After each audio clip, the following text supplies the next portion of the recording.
MasterChef Season 2. Ma'am, how was your experience off camera in MasterChef Season 2? It was a very new thing because I'd never been in front of camera before, and we had at least 15 cameras at the spot. So even if I'm doing something at all, even if I'm lifting my hand, there's some camera capturing it. So that life was like really tough but then after a point, I just stopped thinking about it, and I was like, no, I've come here to cook and prove myself, so that's what I'm going to do. So I just like kept focusing on that. Ma'am, something which is unforgettable moment in off camera in MasterChef. A lot of it, yeah, because we were like so many of us and we got so friendly by the end of it. It was not like a competition, it was just like let the best chef win, you know. So we had great times. We used to have music sessions, we used to be chatting all night, and a lot of sleepless nights, a lot of stress. It was a beautiful time. Okay, ma'am, as the Indian women are appreciation, matlab they are just in the world, they are appreciated by their food and cooking. So how will you motivate them to choose cooking as their career and come out from the home to show that how they are caliber?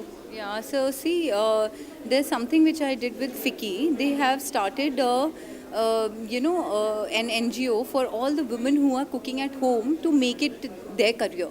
And they would help them getting it from a small scale to a larger scale or a medium scale industry.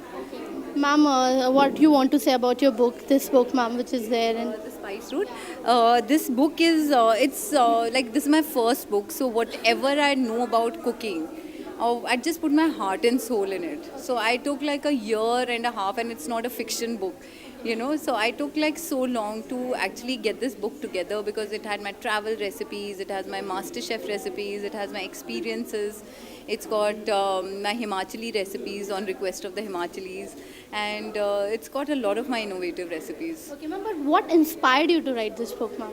As I said that, you know, you are not a chef, and as a chef, if you want to reach out to maximum people and you want to be heard and your ideas to be taken by others, and you know, like so many people came here and they told me, oh, after listening to your session, I used to hate cooking, but now I'm considering. So to make that change, I feel, you know, the more areas you open yourself to, like the YouTube channel I've started with the name of Shipra's Kitchen, and to reach out to more people. So a chef has to have a book if you're a serious chef to tell people that this is my cooking, because on television it's limited, then on book it is limited, so you have to have all spheres open. Yeah. Ma'am, how was your experience in PLF? Beautiful experience, and it's my first literary festival, so I'm quite glad that even a cookery book is involved in this and I'm being a part of it. Thank you. Thank you so much, ma'am.